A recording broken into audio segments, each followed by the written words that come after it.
Hello and welcome. This is Chapter 8, Lesson 39, Simplifying Fractions, in Mr. McCall's flipped classroom.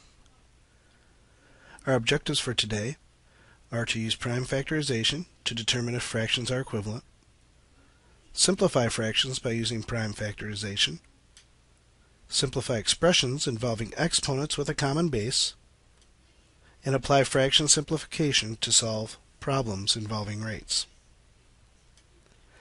When two fractions describe the same point on the number line, it means that they are equivalent fractions. We've talked about what equivalent fractions mean several times in the past few chapters.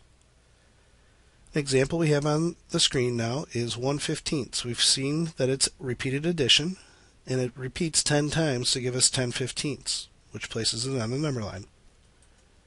We also have another example below it, which is 1/3 plus 1/3 that goes to the same coordinate, or same plot on the number line, but this time it's 2/3. So we want to know, is 10/15 equal to 2/3? We can start with 10/15 and start breaking it down by the numerator, which is 10, the equivalent of 2 times 5, and the denominator, which is 15, into 3 times 5. Now we can use these representations to express the fraction. So 10 becomes 2 times 5, 15 becomes 3 times 5. We can look at this and see that we have 2 over 3, and we have a 5 over 5. So we have the same value on top as we do on the bottom.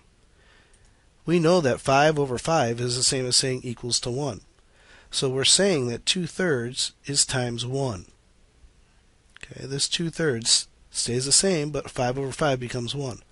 So when we simplify things, we can use the multiplicative property of 1 that tells us that multiplying by 1 doesn't change the product.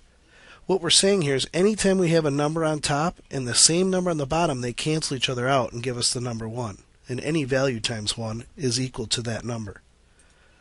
So in this case, 10/15 is equal to 2/3.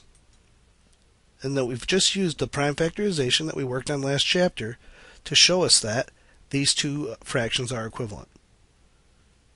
At this point, you can pause the video and use your worksheet to complete the check for understanding for number 1. They want you to use prime factorization to show that each one of these are equivalent.